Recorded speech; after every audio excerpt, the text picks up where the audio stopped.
बहुत कम लोग होते हैं ना जो कि रोमांटिक होते हैं। मैं अभी उसी फेज में हूँ। कम रोमांटिक वाले फेज में? ज़्यादा वाले। अच्छा, ज़्यादा वाले में। ज़्यादा वाले। It's like romance. आप जो कर रहे हो उसमें इतना मज़ा आ रहा है आपको। तो I've never felt more satisfied. बैठ जाओ। ये मत कहना कि आपने भेज दिया था। नहीं वो बैठा नहीं वो बैठा नहीं, लेकिन मेरा बहुत मन था। ऋषि, ऐसा आज तक कुछ हुआ ही नहीं जिसको मैंने सोचा है मैं करूँगा लेकिन मैंने ना किया हो। Into entrepreneurship. So I think Toastmasters is a very good launch pad for entrepreneurs. I think building a startup in India is economical. यहाँ पे आप स्केल बहुत जल्दी क्रिएट कर सकते हो। कहते हैं ना कि स्टार्टअप करने वाले अक्सर पागल हो जाते हैं। क्या वो फेज भी आया आपकी लाइफ में? हाँ, क्योंकि बहुत लोग आपको जज करते हैं यार। मतलब आप अच्छी खासी सैलरी बैठे हो, साल में 5 फॉरेन वेकेशन ले रहे हो और अचानक से आप ऐसी हालत में हो कि आप फ्लिपकार्ट के ग्रोसरी के ऑर्डर पे नहीं कर पा रहे हो। तो यू वांट टू से कि आप 12th फ्लोर पे आपका फ्लैट है। हाँ। बच्चा आपके घर से निकला, लिफ्ट में अकेले नीचे गया, सोसाइटी से बाहर निकला, डिफरेंट ब्लॉक्स पे गया, वहां से एक दूध लिया और वापस आकर के जेब्रा क्रॉसिंग मतलब रोड क्रॉस करके वापस अपने रूम पे आया। अकेला मतलब हम लोग ट्रेन करते और हैं। ये 6 साल का बच्चा है। 6 साल का बच्चा है। तो I think that is one of the things that I regret. Bangalore जाने के पहले मैंने 1 महीना इंग्लिश स्पीकिंग कोचिंग की। अच्छा। और वहाँ जाकर के मैंने ऐसी इंग्लिश बोली कि मेरे जो साउथ इंडियन दोस्त थे वो भी मुझे कहते थे कि तू रहने दे, हम हिंदी बोल लेंगे। मेरे बॉस थे उस समय, वो जो भी होता, किसी मीटिंग में गए, कोई काम नहीं हुआ है तो मुझे, ऋषि तू करेगा? मैं ना बोलना आता ही नहीं था मुझे, मैं हाँ करूँगा। तो हाँ करते करते मैं अक्टूबर में ज्वाइन किया था और अप्रैल में मैं पैन इंडिया ट्रैवल कर रहा था, स्टेट बाय स्टेट लोगों को ट्रेन करने के लिए।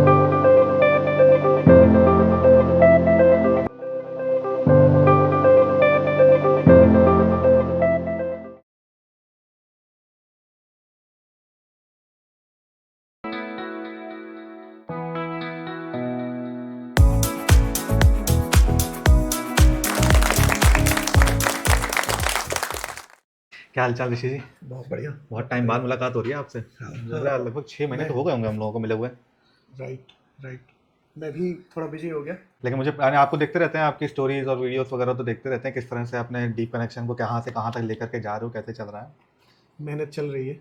लेकिन मैंने एक चीज़ सीखी अभी उत्तराखंड में। एक ट्रेडिशनल तरीका है अपने गेस्ट का स्वागत करने का वहाँ पे। और मैं आपका वेलकम करना चाहता हूँ उस तरीके से। Is that okay? हाँ जी, कैसे करते हैं? ये एक ट्रेडिशनल उत्तराखंड अटायर है जिसको गले में डाल करके हम वेलकम करते हैं। तो आप मेरे गेस्ट हो तो मुझे इस तरह से आपको करना चाहिए। आप हमारे यहाँ आए, है ना? तो मतलब I did not prepare from the other side. Thank you. क्या बात है। तो इसको पहन के करना है? हाँ, पहने रहिए, ये हमारे उत्तराखंड की शान है। इससे तो आप उत्तराखंड से, जहाँ तक मुझे आपके बारे में पता है, जहाँ हम लोग जितना भी मिले गुड़गांव में मिले, और जहाँ तक मुझे आपकी हिस्ट्री का पता है, क्योंकि टोस्ट मास्टर्स में 10-15 साल देना, फिर आपका गुड़गांव का चैप्टर, देन दुबई का चैप्टर, बहुत सारी चीज़ें आपकी लाइफ में जो मुझे पता है। बट ये उत्तराखंड वाली स्टोरी कहाँ से स्टार्ट हुई, क्या है? मेरा बॉन्ड तो यूनाइटेड उत्तराखंड यूपी में हुआ था मैं। ओके। तो उस समय पूरा एक ही स्टेट था, गोरखपुर के पास। ओके। और फिर उसके बाद डैड आर्मी में थे, तो फिर वहाँ से वो निकले और हरिद्वार आ गए आर्मी के बाद। तो मेरा मतलब पूरा, I was born in UP and brought up in Haridwar. अच्छा। और हरिद्वार क्योंकि अब उत्तराखंड में चला गया तो उत्तराखंड के साथ। तो काफ़ी साल आपने हरिद्वार उत्तराखंड में बिताया अपना। हाँ। फिर उसके बाद फिर कॉलेज, फिर तो उसके बाद से जैसे आपका नाम है बंजारा मुसाफिर, थे उसके बाद बंजारा वाली ज़िंदगी हो गई। घूमना फिरना होता था फिर उसके बाद में। यस। तो कॉलेज आपने वहीं हरिद्वार से ही किया? नहीं, college VIT Vellore. VIT Vellore, okay. तो अचानक से हरिद्वार से निकल के वेल्लोर जाना भी मतलब थोड़ा तो मैं, इट वॉज इंटरेस्टिंग। और आई थिंक मेरा ओवरऑल पर्सनैलिटी शेप करने में वेल्लोर का बहुत बड़ा, यार आईआईटी नहीं निकला। आईटी नहीं निकला इसलिए वेल्लोर? आईआईटी नहीं निकला। उस समय आई थिंक मणिपाल और वीआईटी वेल्लोर 2 ऑप्शन थे मेरे पास। ट्रिपल आईटी था एक, और एनआईटी सिलचर। ओके। तो as luck would have it, चलो वेल्लोर चलते हैं, तो फिर वेल्लोर चले गए। तो कैसी रही जर्नी वाली वेल्लोर की? वेल्लोर की? मैं हिंदी मीडियम का बच्चा था 12वीं तक, तो इंग्लिश बहुत मुश्किल से निकलती थी मुझसे। तो वेल्लोर जाने के पहले मैंने 1 महीना इंग्लिश स्पीकिंग कोचिंग की। अच्छा। और वहाँ जाकर के मैंने ऐसी इंग्लिश बोली कि मेरे जो साउथ इंडियन दोस्त थे वो भी मुझे कहते थे कि तू रहने दे, हम हिंदी बोल लेंगे। 1 महीने की प्रैक्टिस के बाद भी ये रिजल्ट था? 1 महीने की प्रैक्टिस के बाद भी ये रिजल्ट था। तो मेरा इंग्लिश तो पूरा मतलब टोस्ट मास्टर्स की देन है। ओके। तो बल्कि कॉलेज में हमारे टोस्ट मास्टर्स क्लब था और मेरी इंग्लिश ऐसी थी कि उन्होंने मुझे एडमिट ही नहीं किया। मैं कहता क्लब भी एडमिट नहीं ये किया? तुम रहने दो, तुम्हारे बस की नहीं है। तो ये कब की बात होगी अपने? 2005-6। 2005-6, तो 2005-6 मतलब आप टोस्ट मास्टर्स के साथ में कहीं ना कहीं इन्वॉल्व हो। हाँ, मैं 2008 में तो ऑफिशियली आईबीएम में ज्वाइन कर लिया था मैंने, नोएडा। ओके। तो आईबीएम सिम्फनी नोएडा का जो मतलब मैं पहले मेंबर्स में था, तो उनका पहला वीपी एजुकेशन में ही था। अच्छा। तो आई थिंक बाई लक उस समय नीरज गुप्ता थे, I think division governor, okay. DTM Neeraj Gupta. उन्होंने बाद में ऋषिकेश में अपना होटल खोल लिया। He went into entrepreneurship. तो I think Toastmasters is a very good launch pad for entrepreneurs. Launch pad for entrepreneurs. But जहाँ तक मैंने टोस्ट मास्टर्स का सुना या एक्सपीरियंस किया है लास्ट कुछ सालों में, मुझे बहुत साल का एक्सपीरियंस नहीं है, हार्डली 2 साल हुए होंगे टोस्ट मास्टर्स के साथ जुड़े हुए, बट जहाँ तक देखा है वो पब्लिक स्पीकिंग, लीडरशिप या थोड़ा सा और आगे आए तो नेटवर्किंग से रिलेटेड प्लेटफॉर्म है। तो इसमें एंटरप्रेन्योरशिप कहाँ से बीच में आती है? यार आई थिंक जो थोड़े से इंटेलेक्चुअल प्लेटफॉर्म्स हैं, चाहे toast masters is one of those, ये आपको सोचने की एबिलिटी देता है। ओके। और मतलब राइट, आप चाहे स्पीच लिख रहे हैं, चाहे स्पीच डिलीवर कर रहे हैं, या दूसरों को इवैल्यूएट कर रहे हैं, या दूसरों से मिल रहे हैं, तो आप कॉन्स्टेंटली सोच रहे हैं, राइट। और वो फिर सोचने की एबिलिटी आपको अगले लेवल पे लेके जाती है। और that is the reason why I said कि टोस्ट मास्टर से एंटरप्रेन्योर्स लॉन्च होते हैं। तो क्या इसका ये भी है कि जैसे नेटवर्किंग भी होती है वहाँ पे और बहुत से डिफरेंट बैकग्राउंड से लोग आते हैं, एंटरप्रेन्योर्स भी होते हैं एंड कॉलेज गोइंग स्टूडेंट्स भी होते हैं या वॉनरप्रेन्योर्स भी होते हैं, तो क्या उनके आइडियाज़ के साथ में आप कुछ मिल करके आपके माइंड में कुछ ऐसा आता है कि मुझे भी कुछ करना चाहिए, कुछ हाँ इस तरह की हाँ, चीज़ें भी होती वो हैं? कहावत नहीं, that you are average of 10 five, people या around you, 5 people around you. तो normal day to day life में तो आपके आसपास आपका वर्क फोर्स है, जहाँ भी आप काम कर रहे हैं। अगर आप कॉलेज स्टूडेंट्स हैं तो आपके फ्रेंड्स हैं, बट एक वो चीज almost on the same level हैं ऑलमोस्ट जैसे ऑन द आप हो। सेम लेवल है। यस। तो आपको रियली इंस्पायरिंग लोग खोजने के लिए बाहर निकलना ही पड़ेगा। तो जब आप बाहर मुझे याद है मैं जब आपसे मिला था नया नया, तो आपने मुझे कहा था कि ऋषि, ऐसा आज तक कुछ हुआ ही नहीं जिसको मैंने सोचा है मैं करूँगा लेकिन मैंने ना किया हो। अब वो एक चीज़ आपने बोल दिया कि आपके लिए कॉमन था, बट कितनी इम्पॉर्टेंट चीज़ आपने कही थी वो, कि क्या वो क्वालिटी मैं डेवलप कर सकता हूँ अपने अंदर, कि मैंने कह दिया मैं करूँगा तो मैं करूँगा, है ना। ऐसा कुछ कोई काम नहीं है जो मैं नहीं कर सकता। तो we just need systems. The only thing is systems, मतलब आपके गोल्स, एक लाइन मैंने भी ऐसी कहीं पढ़ी थी, आई थिंक आप उससे रिलेट कर पाओगे कि जब हम लोग गोल्स बनाते हैं या इनफैक्ट लाइफ में जब भी हम लोग कुछ शुरू करते हैं, वो स्कूल, कॉलेज या फिर एंटरप्रेन्योरशिप या जॉब से रिलेटेड कुछ भी हो, सभी के गोल्स जो हम लोग के साथ में चल रहे होते हैं, सबके गोल्स ऑलमोस्ट सेम होते हैं कि मुझे या तो इस लेवल तक पहुंचना है, या इतनी सैलरी करनी है, या इतना बिजनेस में रेवेन्यू जनरेट करना है। ऑलमोस्ट गोल्स सभी के सेम होते हैं। The only thing is who make the proper systems to achieve there, the processes कौन से अच्छे बनाता है, वो वहाँ तक पहुँच पाता है। सही बात है। मैं कैपजेमिनी में था 2011 में। मेरे बहुत सीनियर थे, कुंवर आलोक सर थे वहाँ पे। उन्होंने कहा कि ऋषि, आई थिंक आईटी इंडस्ट्री में तुम्हारा बेस्ट ये होना चाहिए। वो पुराने ज़माने वाली आईटी इंडस्ट्री थी ना, क्योंकि तब तक स्टार्टअप का टाइम नहीं आया था। तो उन्होंने कहा ऋषि, किस एज में जाके तुम्हारी सैलरी तुम्हारी एज को पार कर जाएगी। तो वो एक तरह से एक सक्सेस का मेट्रिक उन्होंने मुझे दिया था। Okay. Otherwise there was no way to जज कि how well are you doing, The only the salary is also matrix that is. क्योंकि सारी कंपनीज ऑलमोस्ट सिमिलर काम करती थी। एआई रेवोल्यूशन आया नहीं था। तो how do you cross your age in salary? So salary was the only metric which was designed हाँ, to see whether you are successful or not, right you have achieved your goal or not. Right. अब मेरे पास Capgemini में Europe का work permit था, मैं I think उसी as में पार कर सकता था, लेकिन सही गाइडेंस नहीं था। तो कैपजेमिनी छोड़ दिया मैंने। तो I think that is one of the things that I regret. But ठीक है, मतलब wherever I am right now is result of my own choices. So Capgemini को छोड़ना आपके लिए एक रिग्रेट था? हाँ, मतलब इन हाइंडसाइट कभी कभी लगता है कि लाइफ बहुत ईजी होती, मतलब पता नहीं, right. There are very few things जो कि मेरे को लगा है कि मैंने गलत किया है। तो जैसे अभी आपने बोला कि कभी कभी लगता है कि लाइफ बहुत ईजी होती, हाँ। तो what do you prefer, an easy life और अ टफ और a challenging life that you are currently living, which I know about you? मुझे लगता है ना कि मैं इवन तो मेरा सनशाइन लियो है, बट मैं अपने मून साइन टॉरस की तरह जाता हूँ। तो मुझे बहुत ज़्यादा आइडिया नहीं है इसका मून साइन एंड सन तो साइन का। नेचर की बात कर रहा हूँ एज एन एनिमल, ओके मतलब आर यू ए लॉयन और are you an ox? Okay I more of an ox. थोड़े बहुत ट्रेड्स हैं मेरे लियो वाले, लेकिन मेहनत करना बहुत अच्छा लगता है मुझे। आप मुझे when I have direction then I can achieve anything. मेरे पुराने मैनेजर्स, मेरे टीममेट्स जानेंगे, बोलेंगे कि यार इसको काम असाइन हो गया तो ये कर देगा। कर देगा। लेकिन जो सोचने की एबिलिटी मैं कह रहा था ना, मतलब वो जो लॉयन इज ए लीडर, तो वो लीडरशिप सीखने में मुझे टाइम लगा। वो सिस्टम्स, वो फ्रेमवर्क्स डेवलप करने में कि मैं सोच पाऊँ कि अब जैसे डीप कनेक्शन है, किस डायरेक्शन में जा रहा है, क्या करना है। अब डीप कनेक्शन को हमारे पास ऑलरेडी $5 बिलियन कंपनी बनाने का प्लान है वंडरफुल।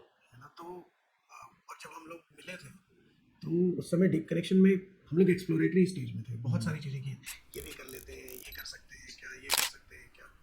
नाउ पिछले 6 महीने में अब हमारे 2 पेटेंट पेंडिंग है चाइल्ड डेवलपमेंट रिसर्च में। वो एक इंटरेस्टिंग चीज़ है, हम लोग उस पर हम करेंगे लोग बात। डिस्कस करते हैं उस पर भी। हाँ, और now we have a very clear idea कि एज ए टेक प्लेटफॉर्म हम लोग कैसे इवॉल्व करेंगे। तो वो पहले सोचने की एबिलिटी नहीं थी मेरे पास। तो ये एबिलिटी स्टार्टअप पे वर्क करते करते आई, या फिर आप जब कॉर्पोरेट लाइफ में थे तब आई थी, या फिर लगता है कि कहीं ना कहीं बैक ऑफ द माइंड थी लेकिन सामने नहीं आई हाँ, थी back for of this the one? Mind थी, क्योंकि काम करने का तो मन होता ही था कि यार कुछ मरने के पहले कुछ अच्छा कर लें। करना है। लेकिन वो टालते गए, क्योंकि लाइफ ईजी रहती है ना, आपको हर महीने सैलरी आती है और चलता रह जाता है काम। लेकिन उसको छोड़ करके फिर आ करके, मतलब हम लोग अबू धाबी में बहुत कंफर्टेबल लाइफ थी, है ना। मतलब आप समुद्र किनारे रह रहे हो और अबू धाबी दुबई में इंडियन खाने की भी कोई कमी नहीं है। 3.5 घंटे की आपकी फ़्लाइट है। आप बैंगलोर से इतने टाइम में दिल्ली आओगे, उतनी देर में तो यहाँ से वहाँ पहुँच गए। दुबई से पहुंच जाओगे, है ना। तो कभी भी ऐसा नहीं लगा कि हम लोग देश के बाहर हैं। तो ऋषि जी, जैसे अभी आपने बताया कि आपका कैब जेमिनी का जो छोड़ने का एक्सपीरियंस है, वो एक तरह से आप रिग्रेट करते हो उस चीज़ को भी लेकर के, कि वहाँ पे एक अच्छी लाइफस्टाइल थी, एक इजी टू गोइंग लाइफस्टाइल थी। फिर जहाँ आपको मैं जानता हूँ पिछले 1 डेढ़ साल से आपने जॉब करी। जॉब के बाद में आप दुबई दुबई यूएई मार्केट में पूरा रहे, फिर वहाँ से वापस आकर के आप यहाँ पे स्टार्टअप पे वर्क करो। हम लोग स्टार्टअप पे आगे चलेंगे, बट मुझे ये जानना है कि आपकी ये कैब जेमिनी से लेकर के दुबई वाला जो टाइम है, ये कैसे हुआ, ये ट्रांजिशन वहाँ से वहाँ कैसे पहुँचा? तो कैपजेमिनी में मैं बैंगलोर में था, ओके। और कैपजेमिनी छोड़ा कि मैंने, मुझे भी नहीं पता है। और बस सिर्फ मन करके छोड़ने का, या फिर कुछ और वैसे रहा तो होगा? कहानी है, मैं काफ़ी अच्छा परफॉर्म कर रहा था वहाँ पे। हम्म, और जैसे होता है ना, साल के अंत में आपकी रेटिंग कैसी आई अप्रेजल में, तो मैंने अपने मैनेजर थे, उनसे मैंने कहा भाई टॉप रेटिंग चाहिए मुझे। तो उन्होंने कहा कि ठीक है, करते हैं ट्राई। लेकिन टॉप रेटिंग नहीं मिली। नहीं मिली। हाँ, तो उसके ठीक नीचे वाली मिली। हम्म, तो वो होता है ना कि आप डिसअपॉइंटमेंट में एक्शंस ले लेते हो, तो फिर मैंने कहा नहीं यार, जहाँ आई इज्जत डिजर्व नहीं, much better. I deserve much better. और फिर मैंने रिजाइन कर दिया। हम्म, नहीं, कैपजेमिनी बहुत अच्छा चैप्टर था लाइफ का, मतलब काफ़ी अच्छा काम भी किया, बहुत अच्छे लोग भी मिले। फिर वहाँ से मैं आ गया गुड़गांव, हम्म। बैंगलोर से। तो और बैंगलोर से गुड़गांव वाला कैसे बना? उस समय जो प्लेसमेंट था मेरा, मैंने ब्लैक रॉक ज्वाइन किया वहाँ से आके। ओके। और ब्लैक रॉक का उस समय ऑफिस गुड़गांव में था, उद्योग विहार में। हम्म। और ब्लैक रॉक में मैं 6 साल लगभग रुक गया। 6 साल ब्लैक रॉक में? हाँ, उसमें हर साल कुछ ना कुछ नया, हर साल मेरी टेक्नोलॉजी चेंज होती गई, हर साल नया काम। तो आई थिंक वो एक तरह का स्ट्रगल भी है, बट एक तरह का एक्सपोजर भी है कि आप हर साल कुछ नया काम कर रहे हो। फिर लेकिन अब 6 साल बहुत लंबा टाइम हो जाता है, या तो आप फिर वहाँ पे ग्रो करो या वहाँ पे अटक जाओ। तो मुझे बहुत सारी टेक्नोलॉजीज पे आपने वर्क किया, बहुत सारे प्रोसेसेस को समझा होगा उस 6 साल के पीरियड में। हाँ, तो उस समय लेकिन फिर एक बार दिमाग में ऐसे हो गया ना कि कौन सी टेक्नोलॉजी मेरी कोर स्किल है। तो वहाँ पे प्रोडक्ट मैनेजमेंट का करियर एक तरह से शुरू हुआ, क्योंकि मैं उसके पहले कैपजेमिनी में बिजनेस एनालिस्ट था। ओके। तो फिर वहाँ से एयरटेल गया। एयरटेल उस समय बहुत स्ट्रगल का पीरियड था, जियो और 2016-17 के हाँ, आसपास 17 का। तो जियो और एयरटेल की पूरी वो चल रहा था, बिल्कुल है। स्ट्रगल चल रहा था, और Jio was killing in the market. लोगों के पास फ्री 4G डेटा अवेलेबल था सबके पास, और बहुत सारे सिस्टम्स थे जो कि एयरटेल में हमें बनाने थे उससे कम्पीट करने के लिए। मैं नहीं जानता कि मैं कितना कह सकता हूँ, तो we will just stick to like basics. Basic पे हम लोग अपने तक में ही रहते हाँ, हैं तो फिर। वहाँ पर लेकिन हम लोगों ने बहुत काम किया। हम्म। मतलब जैसे होता है ना ऑफिस में इंटरनल पॉलिटिक्स टाइप थोड़ी बहुत होती है, तो उसके चक्कर में क्या हुआ कि धीरे धीरे पूरे डिपार्टमेंट का काम मेरे पास इकट्ठा हो गया। अच्छा, तो ये क्योंकि बेटरमेंट के लिए था या फिर? मतलब बहुत सारे लोग थे जो कि काम टालना चाह रहे थे, अच्छा, तो वो लोग अभी ये मेरा पर्सपेक्टिव है भाई, सबके और अलग उनको अलग उनको एक पर्सपेक्टिव। दिख गया जो हर समय मेहनत करने को रेडी हाँ, है। जो करने को तैयार है, क्योंकि बिग डेटा मेरे लिए बिल्कुल नया था उस समय, ओके। मुझे सीखने का मन था। और मेरे बॉस थे उस समय, वो जो भी होता, किसी मीटिंग में गए, कोई काम नहीं हुआ है तो चलो ऋषि तू करेगा। मैं ना बोलना आता ही नहीं था मुझे, मैं हाँ करूँगा। तो हाँ हाँ करते करते मैं अक्टूबर में ज्वाइन किया था, और अप्रैल में मैं पैन इंडिया ट्रैवल कर रहा था, स्टेट बाय स्टेट लोगों को ट्रेन करने के लिए डेटा पे। ट्रेन करने के लिए? हाँ, क्योंकि डेटा बहुत कम लोग, नए सिस्टम का लोगों को पता ही था कि हम्म। किस सिस्टम में क्या है। तो बहुत ही एक्साइटिंग पीरियड था, मतलब हम लोग कई बार 2-2 दिन घर नहीं आते थे। अच्छा जी। तो वो बैठे हैं, लेकिन जो सपोर्ट वहाँ मिला ऑर्गेनाइजेशन का, जैसे अलग डिपार्टमेंट्स जिनको टेक्नोलॉजी से कोई मतलब हम काम करने का तरीका उनका अलग है, चाहे सेल्स है चाहे फाइनेंस है, लेकिन इतने अच्छे लीडर्स थे उस समय वहाँ पे कि भाई जैसे रात को 12 बजे अगर हम लोगों का काम खत्म हो रहा है तो वो लोग रात को 1 बजे वैलिडेट करने के लिए रेडी रहते थे। तो अच्छा। वो जो भूख होती है ना कुछ करने की, जो आप पूछ हम्म। रहे थे ना कि वो कैसे भूख पैदा होती है कि आदमी कुछ करे, तो वो मेरे लिए एयरटेल में पैदा हुई, क्योंकि लोग वहाँ पे हंग्री थे और अच्छा एक करने रीजन के ये लिए। भी था क्योंकि जियो और एयरटेल के बीच में जो टाइम चल रहा था जिसकी वजह से काम की अपॉर्चुनिटीज ज़्यादा आ रही थी। हाँ एक ही रीजन था, प्लस हाँ, दूसरा रीजन जो मुझे आपके उस बातों से लगा कि आपको ना करना नहीं आता था काम को, तो आपके पास काम और आता चला आता गया, चला गया। और ये भी एक बेटरमेंट था। बट हाँ और मुझे एक चीज़ और ध्यान आ रही है, 2016-17 के जैसे आप बात कर रहे हो, इस पीरियड में आपको शायद लगभग 10-12 साल हो चुके थे टोस्ट मास्टर्स में, हाँ तो वो एक्सपीरियंस भी काउंट हुआ ट्रेनिंग को लेकर के हाँ अपना? हाँ हाँ, मतलब टोस्ट मास्टर्स में उसमें बहुत ज़्यादा एक्टिव था। हम्म। मेरे घर वाले अभी आई थिंक पिछले हफ्ते मेरी बहन ताना मार रही थी कि अ, तुम्हारा लाइफस्टाइल पहले अलग था, कि हफ्ते भर काम करते थे और संडे को सुबह टोस्ट मास्टर टोस्ट तुम्हें जाना मास्टर ही में। होता था। तो वो एक चीज़ थी जो कि रेगुलर थी। 17 में मैंने हाउएवर टोस्ट मास्टर से एक ब्रेक ले लिया क्योंकि काम बहुत था। हम्म। तो और थोड़ा सा जो टोस्ट मास्टर्स में कहानी चल रही थी उसके नाते भी मैं कहा यार कुछ दिन काम पे फोकस करते हैं। फिर एयरटेल से निकल के मैं यूरेका गया। यूरेका बहुत छोटी कंपनी थी, तो एयरटेल में कितना टाइम दिया आपने? 11 महीने केवल, सिर्फ 12 11 महीने, महीने? 13 महीने एक्चुअली। इस 13 महीने में आपको इतना एक्सपीरियंस हो गया कि आप और पैन इंडिया ट्रेनिंग भी प्रोवाइड कर रहे थे हाँ, और काफ़ी सारे एक्सपोजर भी मिला वहाँ से। वही वो एक साल ने मेरी लाइफ बदल दी। मेरे बॉस बहुत एंटरप्रेन्योरियल थे। ओके। और आई थिंक जो सर्कल वहाँ बना वो बहुत ही हाई परफॉर्मिंग सर्कल बना। हम्म। उन लोगों को ज़िंदगी में कुछ करना था, तो जब उन लोगों को ज़िंदगी में कुछ, और एयरटेल कंपनी ही ऐसी, उनको कुछ करना है, कुछ करना कुछ है, कुछ करना हट है, के तो करना वो है, लोग बैठना ही नहीं है। बैठने नहीं है। तो आई थिंक वो जो हाई एनर्जी ऑर्गेनाइजेशंस होती है ना, वहाँ पे काम करने का आपके करियर को फ़ायदा होता है, बसरते आप तैयार हैं अपनी ऐसी तैसी कराने के लिए। आप ऐसे ना हो कि मुझे आलसी बन करके हाँ, बैठना है, बस आता रहे, कि वो वाले आप ना हो। मुझे तो 9 से 5 चाहिए। हम्म। मतलब मैं खुद वर्क लाइफ बैलेंस का बहुत बड़ा प्रोपोनेंट नहीं हूँ। ये हम डीप कनेक्शन, हम लोगों का होलिस्टिक हेल्थ ऑर्गेनाइजेशन है, लेकिन यहाँ पर भी आई थिंक हम लोग बहुत पैशनेट लोग हैं अभी हमारे पास जो है, उनको अपना काम अच्छा लगता है। तो आई थिंक वही वही एनर्जी हम लोग वो एनर्जी वहाँ से बनती रेप्लिकेट हुई करने आपकी। की कोशिश कर रहे हैं, इवन दो यूरेका उतना हाई वो नहीं था। यूरेका, यूरेका फोर्ब्स, नहीं, eureka AI. Eureka AI, okay. हाँ, तो 2017-18 में यूरेका 18 एआई पे। 18 नवंबर में मैंने ज्वाइन किया उन्हें। ओके। और तो उसमें हम लोग 2 साल यहीं पे थे, यहीं गुड़गांव में? गुड़गांव में ही। बट वो वर्क फ्रॉम होम ऑर्गेनाइजेशन थी क्योंकि इंडिया में 2 ही एम्प्लॉय थे। अच्छा। और फिर उनकी बैंगलोर टीम बनी, फिर अबू धाबी गवर्नमेंट ने उनमें इन्वेस्ट किया, तो उन्होंने कहा एक काम करो सभी लोग चलो। तो अबू धाबी आ जाओ। हाँ, तो फिर वो 2021 एंड में हम लोग फिर मूव हो गए। तो ये 2020 एंड में, 2021 21 में, ओके। फिर अबू धाबी यूएई वाली स्टोरी स्टार्ट हुई। तो 21 में आप पहली बार अबू धाबी पहुंचे हाँ और जॉब के लिए। 21 से आई थिंक 3 साल आप वहाँ रहे, हाँ, अप्रैल 24 में मैं वापस आया। सेम कंपनी में, सेम कंपनी। Eureka AI. हाँ, कैसी जर्नी रही अपनी eureka AI and most particularly UAE की? यूएई बहुत अच्छी कंट्री है। तो हमारे देश की भी अपनी अच्छाइयाँ हैं। यूएई की सबसे बड़ी खास बात है law and order. Law and order, okay. तो जैसे हम लोग यहाँ पर हैं, छोटा बच्चा है, उस समय बेटा और छोटा था, 6 साल का था, तो हम लोग जैसे बच्चे को कॉलोनी के बाहर नहीं खेलने जाने देंगे बिना सुपरविजन के। वहाँ पे हम लोग उसको पुश करते थे कि एक काम करो, वो 3 ब्लॉक छोड़ करके ग्रोसरी स्टोर है, जाओ दूध ले आओ। 6 साल के बच्चे 6 को? साल के बच्चे को, क्योंकि आप मतलब मेरी बेटी आज 10 साल की हो रही है और आज भी हम लोग उसको सेम सोसाइटी में डिफरेंट पार्क में नहीं जाने देते। हाँ की नज़र से दूर ना हाँ। हो, तो वो हमारा डर है, वो बच्चे की एबिलिटी की कमी नहीं है। Okay. अगर हम एक ऐसी सोसाइटी बिल्ड कर पाते हैं जहाँ पे आपको बच्चे को कोई हार्म कर देगा ये टेंशन ना हो, तो आप बच्चे को टाइमली चीज़ें एक्सप्लोर करने दोगे, है ना। तो 6 साल की एज मतलब में, वो बच्चा कैपेबल होता है वो करने का? हाँ, तो 6 साल का बच्चा बेसिक मैथमेटिक्स कर सकता है, या कार्ड टाइप तो कर ही सकता है ना।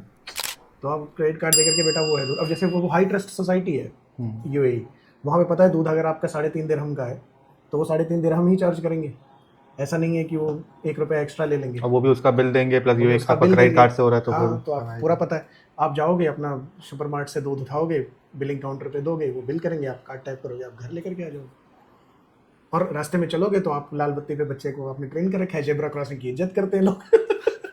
वहाँ पे जेब्रा क्रॉसिंग का मतलब होता है। जेब्रा क्रॉसिंग का मतलब होता है, तो आप जेब्रा क्रॉसिंग पे बच्चा पार कर रहा है तो वो खड़े होकर के वेट करेंगे जब तक बच्चा पार कर रहा है। तो हम लोग ऊपर से देखते थे, मतलब हमारा फ्लैट 12वें फ्लोर पे था और बच्चा नीचे जब चल के जा रहा है तो हम लोग उसको ट्रैक करते थे। मतलब यू वांट टू से कि आप 12th फ्लोर पे आपका फ्लैट है, हाँ। बच्चा आपके घर से निकला, लिफ्ट में अकेले नीचे गया, सोसाइटी हाँ। से बाहर निकला, डिफरेंट ब्लॉक्स पे गया, वहां से एक दूध उसने। लिया और वापस आकर के जेब्रा क्रॉसिंग मतलब रोड क्रॉस करके वापस अपने रूम पे आया। हाँ, अकेला? अकेला, मतलब हम लोग ट्रेन और करते ये थे। 6 साल का बच्चा है? 6 साल का बच्चा है। लेकिन पहले दिन जब हमने छोड़ा तो कि बेटा आगे आगे चलो, और उसको बिना बताए हम लोग पीछे पीछे 100 मीटर दूरी से बच्चे को ऑब्जर्व कर रहे हैं कि उसको अचानक कोई ज़रूरत पड़ जाए, डर जाए। तो ऐसा नहीं कि पहले दिन में अचीव हो गया, वो तो पहले दिन तो अपने दिमाग में भी रहा होगा ना अपने मीडियम डर से। कि हाँ कि चला जाएगा कि नहीं चला पाएगा, लेकिन but then you trust the intelligence of the child, उतना उन्होंने ऑब्जर्व कर रखा होता है, बस उन्हें सिस्टम सही मिल जाए। तो हम लोग आई थिंक इसके बारे में करेंगे बात कि जो पुरानी चाइल्ड डेवलपमेंट की थ्योरी थी ना, कि बच्चे को नॉन लीनियर डेवलपमेंट होगा, जिस चीज़ की अपॉर्चुनिटी मिलेगी बच्चा वो डेवलप कर लेगा। अगर आप हम देखें, इंडिया को ही देखें, तो जो थोड़े से अंडर प्रिविलेज सोसाइटी के बच्चे हैं, जो जैसे सड़क पे या तो भीख मांग रहे हैं या सड़क पे कुछ काम कर रहे हैं, आपको 4 साल का बच्चा आपको राजीव चौक चौराहे पे सड़क पार करता हुआ दिख जाएगा। हाँ, मिल जाते हैं, है ना। वो कैसे कर ले रहे हैं, और हमारा 12 साल का बच्चा क्यों नहीं कर रहा है? शायद उन लोगों को हम लोगों ने अपॉर्चुनिटी नहीं दी। अपॉर्चुनिटी नहीं दी। तो नॉन लीनियर डेवलपमेंट अब काम नहीं करेगा, क्योंकि अब हम बहुत रिस्ट्रिक्टेड सोसाइटी में, बहुत सारी चीज़ें हम खुद बच्चे को एक्सपोज नहीं करते। तो हमें सीक्वेंशियल रीइंफोर्स डेवलपमेंट करना होगा बच्चे का, कि सीक्वेंस में ये चीज़ डेवलप करनी है, बच्चे को आप उस स्थिति में सिमुलेशन में डालो, क्योंकि बच्चे को तो वो स्किल चाहिए ना। तो बच्चे को अगर वो स्किल चाहिए तो आपको सिमुलेट करना पड़ेगा एनवायरनमेंट, और कोई तरीका नहीं। तो हाँ, तो अबू धाबी में ये था कि तो उस तरह की सोसाइटी ना, वो अपने आप में हम लोग बहुत शांति थी, मतलब उस चीज़ की। मतलब मुझे याद है अबू धाबी में बस में बच्चों की फीस नहीं लगती, मतलब वो टिकट नहीं लगता। और जब सुयश आई थिंक 7 साढ़े 7 साल का हो गया, ये तो गवर्नमेंट की बस, गवर्नमेंट बस की बात कर रहे हो या स्कूल बस में? गवर्नमेंट बस, आप कहीं भी अबू धाबी में बच्चा ट्रैवल कर सकता है विदाउट एनी चार्ज। तो मैं सुयश को कहता था, यार देखिए बस यहीं से जाती है, सर्कुलर रूट है, 1.5 घंटे शहर घूम करके वापस एक बार जाओ, बैठ जाओ। ये मत कहना कि आपने भेज दिया था। नहीं, वो बैठा नहीं, वो बैठा नहीं, लेकिन मेरा बहुत मन था, क्योंकि वो डर जो निकालना है ना, क्योंकि आप डर कैसे निकालोगे? मतलब बच्चे का डर है ये मेन या फिर पेरेंट्स का डर है? इंडिया में तो पेरेंट्स का डर है। इंडिया बच्चा में तो देखिए, parents का है। बच्चे का तो अपना एप्रीहेंशन जरूर है, क्योंकि वो तो एक्सपोज नहीं आ रहा, अकेला माँ बाप से कैसे रहेगा। लेकिन इंडिया में तो माँ बाप अब बिठा दोगे बच्चे को यहाँ से लेकर के, बेटा वहाँ चले जाओ, सड़क पे नहीं आने दोगे आप। तो वहाँ पे मैंने बहुत कोशिश की, लेकिन नहीं माना वो। नहीं गया। एक बार हाउएवर हम लोगों ने मॉल में ट्रेन करने की कोशिश की थी। जैसे छोटा बच्चा है ना, कि आप मान लो, पैनिक में सोचने की एबिलिटी बच्चे की कैसे डेवलप करोगे आप, जब बच्चा पैनिक कर जाए, छोटा बच्चा है। यूजुअली जहाँ पे क्राउड ज़्यादा हो और आपके हाँ। पेरेंट्स या फिर कोई भी गार्जियन आपके साथ में ना हो। हाँ, बच्चा पैनिक कर जाएगा, उसमें क्या करेगा? अब यहीं पे एम्बियंस मॉल आप गए हो, मान लो आपका बच्चा खो जाए, आपकी तो तोते उड़े जाएंगे आपके। बिल्कुल है। आप इधर भाग रहे हो, उधर भाग रहे हो, हाय हाय कहाँ गया मेरा बच्चा। ये इंसिडेंट मुझे आज भी याद है, आपने एम्बियंस मॉल का किया है। 2 महीने पहले। हम लोग 10-15 लोगों का ग्रुप एम्बियंस मॉल के मैकडी में हाँ। बर्गर खाने के लिए गए थे। पूरा ग्रुप था हम लोग का। एक बच्चा वहाँ पे वेट कर रहा था, उस पे टेबल चेयर पे बैठा हुआ था, और वो जिस चेयर पे बैठा था वो वाली कनेक्टेड टेबल थी, तो हम लोग 15-20 लोगों का ग्रुप था, तो हम लोग 4 थे वहीं बैठ गए। हम लोगों ने उस बच्चे को सिर्फ एक रिक्वेस्ट करी, आप बेटा यहाँ से उठ करके सामने वाली जो टेबल है जो दिख रही है सामने, वहां बैठ जाओ। वो बच्चा वहां से उठ करके वहां बैठ गया हम लोग के कहने पे। बट 2 मिनट बाद जब उसके पेरेंट्स आए, उन्होंने देखा बच्चा उस टेबल पे नहीं है। वो इतना पैनिक करे, पूरे मैकडी में पूरे फ्लोर पे घूम करके आ गए, उनको बच्चा नहीं मिला, वो इतने देर में परेशान हो गए थे। वही। तो आई थिंक वही हाई, अब तो अब अबू धाबी मॉल भी काफ़ी बड़ा मॉल है। तो हमने कहा यार इसको ट्रेन करना है। सिंपल कि जब आप पैनिक सिचुएशन में फंस जाओ तो आपके दिमाग में आना चाहिए कि मुझे तो मम्मी का फ़ोन नंबर याद है, तो मैं किसी को भी कह करके मम्मी को फ़ोन करा सकता हूँ। बस इतना आपको बच्चे को ट्रेन बिल्कुल करना है। हम्म, और मैं 7 साल की एज में शुरू किया था, अब अभी पिछले साल, इसी साल शुरुआत में उसने रिजल्ट दिखाया है। मैं नहीं कह रहा कि जिस दिन आप ट्रेन करना शुरू करते हो उस Same दिन है। हो जाएगा। तो बेटा किसी घर गया, वहाँ घर पे ताला लगा हुआ था, तो उसने आराम से दूसरे से फ़ोन लेकर के फ़ोन किया, मम्मी मैं यहाँ आया हूँ और अच्छा, दरवाज़ा बंद है। This is what you want from your child कि वो पैनिक ना करे। ये चीज़ इंडिया में वो कर रहा है अब वो यहाँ कर रहा है, हमने शुरू लेकिन वहाँ किया। वहाँ से। अब वहाँ पे हम लोग किसी दुकान में घुसे, वहाँ पे ये था कि भाई कहाँ ही जाएगा बच्चा, मतलब प्रॉपरली ट्रैक्ड है, मॉल के अंदर ही रहेगा। तो किसी दुकान में अंदर कुछ सामान देख रहे हैं, तब तक वो थोड़ा इधर उधर हो गया। लेकिन वहाँ पर हम लोग बिल्कुल नहीं डरे, अच्छा, है ना। और वैसी सोसाइटी हमें यहाँ बनानी है। तो बिल्कुल नहीं डरे, ठीक है बच्चा यही है, कहाँ जाए, कोई दिक्कत नहीं। हम लोग सिक्योरिटी के पास गए, सिक्योरिटी के पास बच्चा हमारा ऑलरेडी खड़ा था। तो हाउएवर, तो उन्होंने बताया कि ऑलरेडी वहाँ पे खड़ा होकर रो रहा था। अब तो थोड़ा सा हमारा मतलब ठीक है ना। प्रिफर्ड ये था, जो हम लोग उसको ट्रेन करना चाह रहे थे, कि आप कहीं खो जाओ, find the nearest security person, उनको बोलो ये मेरे मम्मी का नंबर है, ये मेरे पापा का मोबाइल नंबर है। एक जरूर हमने कर दिया था कि अपना मोबाइल नंबर और घर का एड्रेस बच्चे को याद करा दिया हमने। ऐसे वॉक करते करते, बेटा मम्मी का फ़ोन नंबर क्या है बताओ, तो उसको हमने बहुत बचपन में याद हो गया था। याद करा दिया था। तो और भी लोग कर सकते हैं कि जेब में एड्रेस वगैरह लिख करके डाल दें ताकि कोई और देखे। बट बच्चे की एक चीज़ आई थिंक बहुत इंपॉर्टेंट टर्म मैंने बहुत रिसेंटली सीखी है, developing agency. Developing developing agency. Agency क्या है कि बच्चे को गिवन सिनेरियो में करना क्या है वो अपने आप सोच पाए। वो जो टैक्टिकल माइंड चाहिए उसको, वो डेवलप हो पाए। तो एजेंसी आनी, जैसे मैं आपको अभी फ़ोन दे दूँ या आपको दाल चावल दे दूँ, तो आपके दिमाग में इतना होना चाहिए कि यार मैं दाल चावल बना लूँ।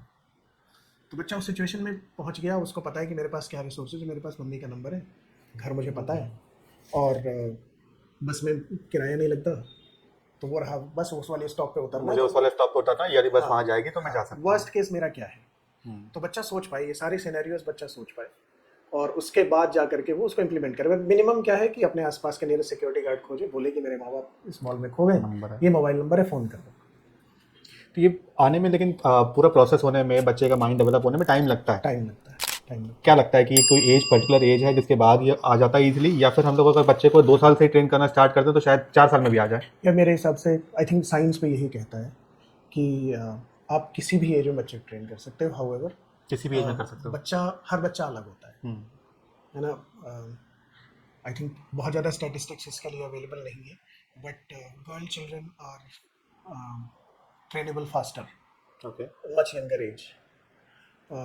बॉयज़ थोड़ा टाइम लेते हैं, लेकिन किए जा सकते हैं train. I think it's all about opportunity. It is statistical की जो आप बता रहे हो, ये एक्चुअल में है, या फिर क्योंकि आपने इतने बच्चों के साथ में काम हम किया हुआ है इस अभी तो मैं वजह अपने से एक्सपीरियंस से बोल रहा हूँ, एक्सपीरियंस होता है? But I am sure there would be studies. तो बच्चे को ट्रेन किया जा सकता है, लेकिन जो नॉर्मल डेवलपमेंट साइकिल है ना बच्चे का, वो अगर हमें पता हो कि किस एज में बच्चा क्या कर सकेगा, तो वो अपने आप में हमारे लिए सफिशिएंट है कि इसको मैं किस चीज़ के लिए ट्रेन कर सकता हूँ। जैसे मोरालिटी के लिए आप बच्चे को 7 साल के पहले ट्रेन नहीं कर सकते, क्योंकि बच्चे का प्रीफ्रंटल कॉर्टेक्स डेवलप ही नहीं हो रखा है, तो ये पता ही नहीं है सही गलत क्या होता है। तो ट्रेन करने से फायदा नहीं होता, या फिर ट्रेन ही नहीं हो पाता नहीं, बच्चा? आप ट्रेन कर सकते हैं, बट वो बच्चे के जो हुक होंगे ना, जो उसका कारण है, जो उसका रीजनिंग है, वो उसकी मोरालिटी में, उसके रीजनिंग में बेस्ड नहीं होगा। करेगा। उसको बस पता है पापा ये नहीं करते हैं, पापा ने मना किया है तो मैं नहीं करूँगा। क्यों नहीं करना, वो अभी शायद क्यों उस नहीं वाले रीजन करना तक नहीं उसको पहुंच नहीं पाएगा। करना। बट 7-8 साल के बाद आप बच्चे को हर चीज़ में ट्रेन कर सकते हैं। हम लोगों ने बहुत सारी बातें करी। यूएई पहुंचे आप, कैब जेमिनी, पहले तो बैंगलोर, फिर गुड़गांव में Airtel, BlackRock, then UAE भी कर लिया, वहाँ की लाइफस्टाइल भी देख ली। और मुझे आपकी बातों से लग रहा है कि वो लाइफस्टाइल बहुत प्यारी है। बच्चे के लिए सेफ्टी की बात भी करें, अपॉर्चुनिटीज वाइज भी देखें, और सेटिस्फैक्शन भी है मन को। तो वो यूएई से इंडिया, ये कैसे हुआ?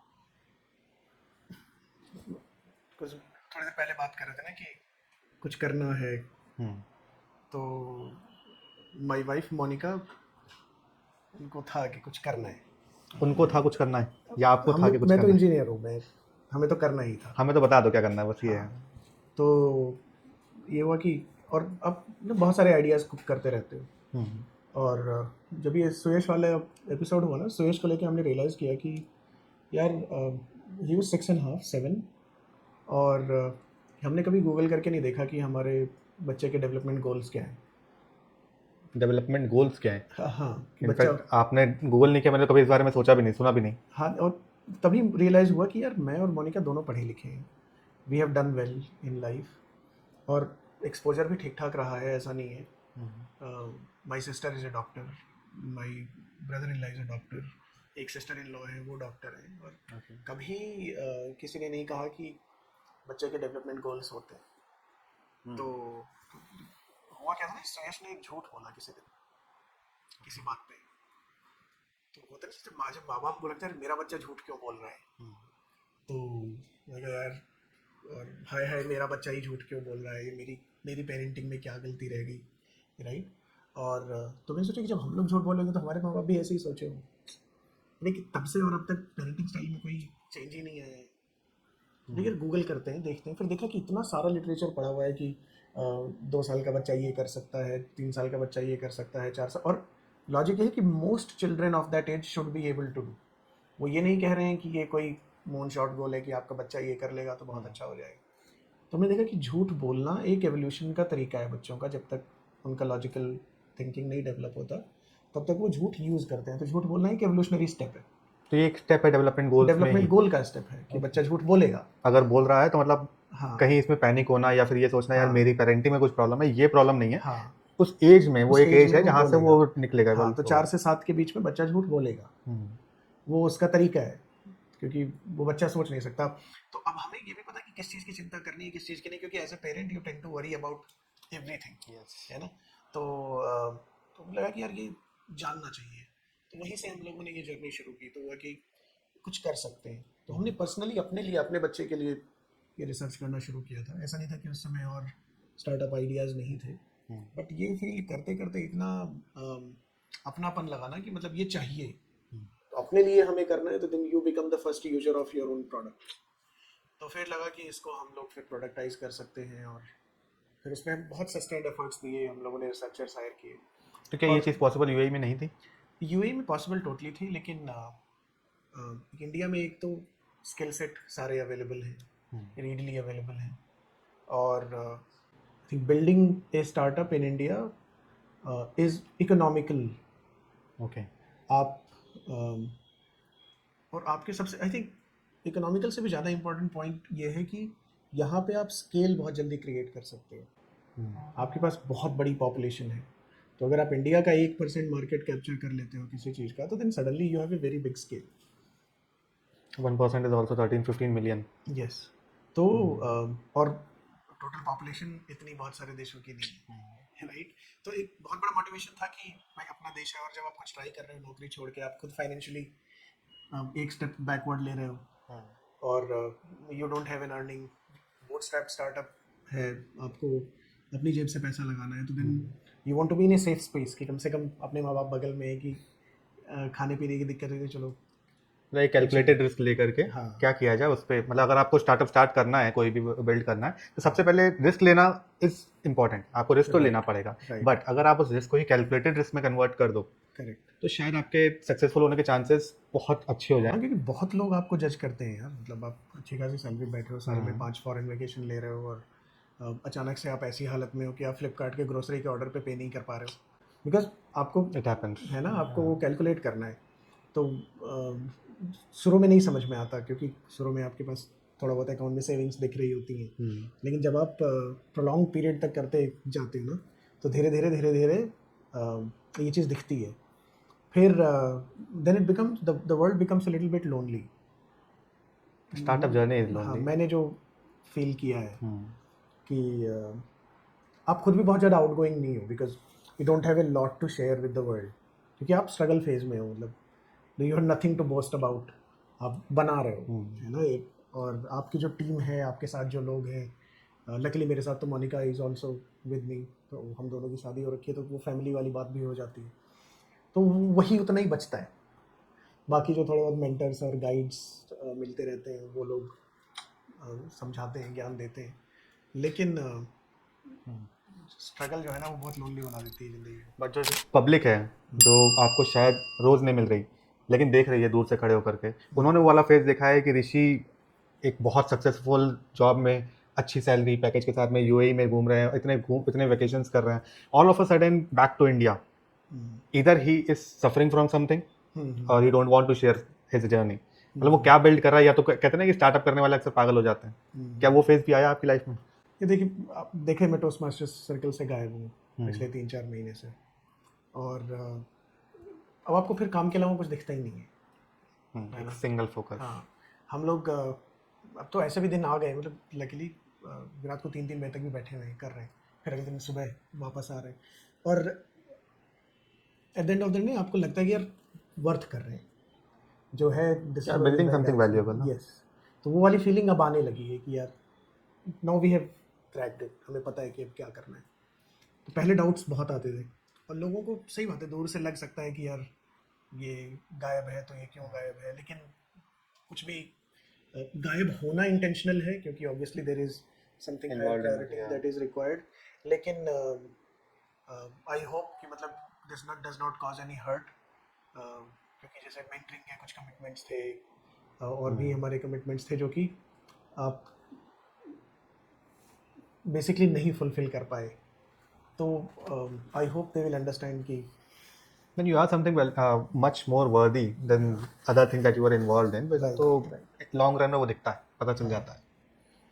Right, but yes glamorous interesting है, जब सक्सेस मिल जाती है तो फिर ग्लैमरस लगता है, लेकिन उसके पहले है हार्ड वर्क, तो वही चल रहा है। तो और अभी हम लोग देहरादून पे फोकस कर रहे हैं। तो ये लाइफस्टाइल आपकी, अभी जैसे आपने वर्ड यूज़ किया ग्लैमरस वाली, स्टार्टअप जब सक्सेसफुल हो जाता है तो वो ग्लैमरस वाली लाइफस्टाइल आ जाती है, और जहाँ तक मैं आपको जानता हूँ आपने वो ग्लैमरस वाली लाइफस्टाइल यूएई में भी जी है, तो वो लाइफस्टाइल बेटर थी, या जो आज की फेज चल रहा है इसमें स्ट्रगल्स भी हैं, कुछ नया सीखने को भी मिल रहा है, आई एम श्योर, और आप बहुत कुछ अच्छा बिल्ड भी कर रहे हो, वो भी मुझे पता है, बट इजी गोइंग लाइफस्टाइल को छोड़ करके यहाँ पे आना बहुत लोगों के में हिम्मत भी नहीं होती, मन तो बहुत का अब सबका कर सकता है कि कुछ भी करने के लिए, लेकिन वो हिम्मत नहीं होती वहां से छोड़ करके, इजी गोइंग लाइफस्टाइल को छोड़ करके इस लाइफस्टाइल को अपना स्टार्ट करना। राइट, तो कैसी लग रही है ये वाली लाइफस्टाइल आपको? ये बहुत कम लोग होते हैं ना जो कि रोमांटिक होते हैं, मैं अभी उसी फेज में हूँ, कम रोमांटिक वाले फेज में? ज़्यादा वाले, अच्छा, ज़्यादा वाले में? ज़्यादा वाले, क्योंकि इट्स लाइक रोमांस, आप जो कर रहे हो उसमें इतना मज़ा आ रहा है आपको, तो I never felt more satisfied with my work, कि जो कर रहा हूँ मैं, ऑब्वियसली ग्राइंड है, बट मोनिका का सपोर्ट ऑलरेडी है उसमें, लेकिन no regrets, best phase of my life right now, और जब ये बन के निकल के आएगा तो मजा आ जाएगा। आई एम श्योर, क्योंकि जितना मैंने एक्सपीरियंस किया है ना, ये एक्चुअली बहुत अच्छा डेवलपमेंट फेज जो आपका ये लाइफस्टाइल होती है ना, ये बहुत अच्छी लाइफस्टाइल है, और उससे भी इम्पोर्टेंट है जिस पर्पस के लिए आप काम कर रहे हो, अगर वो पर्पस बहुत बड़ा है तो बहुत मज़ा आता है करने में। राइट, मतलब आप सुबह उठ करके जैसे अबू धाबी की लाइफस्टाइल से देखें हम, सुबह उठो, आराम से स्विमिंग पूल जाओ, वापस आओ, ऑफिस गए, काम किया, वापस घर आए, देन लाइफ इज़ योर्स, खाना बनाओ, पार्टी करो, जो भी करना है, लेकिन अभी इट्स ऑल अबाउट वर्क, सुबह उठने से लेकर रात को सोने तक, हम लोग संडे भी ऑफिस में बैठे है ना, तो दोनों का अपना अपना मजा है, बट अभी मुझे लगता है ना कि वो वाली लाइफस्टाइल से इंसान बोर हो सकता है, इससे बोर नहीं होगा, इससे बोर नहीं, इसमें क्योंकि हर रोज कुछ नया सीखने को है, हर रोज कुछ नया, जो इस समय आप भी बंजारा मुसाफिर को बिल्ड कर रहे हो, बिल्कुल, तो every day you are exploring, trying new skills, meeting new people, और कुछ ना कुछ नया सीखने को हर रोज मिलता है। राइट, ये स्टार्टअप है क्या? आपको डिस्कशन चाहोगे अपने स्टार्टअप के बारे में, आप क्या कर रहे हो, कैसे कर रहे हो, क्या गोल है, पर्पस क्या है अपना लेकर के? हाँ जरूर, सो हमारे स्टार्टअप का नाम है डीप कनेक्शन, और पर्पस ये है कि हम बच्चों के लिए एक इंटीग्रेटेड कॉन्टिन्यूअस वेलबीइंग एक्सपीरियंस बना पाएँ। कॉन्टिन्यूअस वेलबीइंग एक्सपीरियंस ऐसे कि कोई भी हेल्थ, चाहे वो फिजिकल हेल्थ है, चाहे वो मेंटल हेल्थ है, चाहे वो कॉग्निटिव हेल्थ है, या तो कोई भी चीज़ एक दिन के एफर्ट से नहीं बनेगी, तो it needs to become a continuous habit, कि हम लोग कॉन्टिन्यूसली इम्प्रूव करते रहें।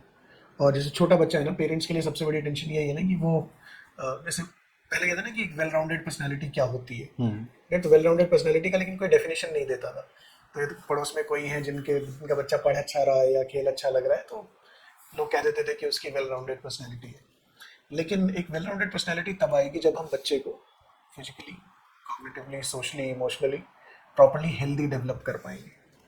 और वो एक दिन से नहीं होगा, और वो केवल हमारे करने से नहीं होगा। तो उसमें स्कूल का पार्टिसिपेशन आएगा, उसमें बच्चे के डॉक्टर का पार्टिसिपेशन आएगा, उसमें बच्चे के पेरेंट का पार्टिसिपेशन आएगा। Everything that the child is interacting should be part of that system, ताकि वो हम लोग कॉन्टिन्यूस एक्सपीरियंस बना पाएँ।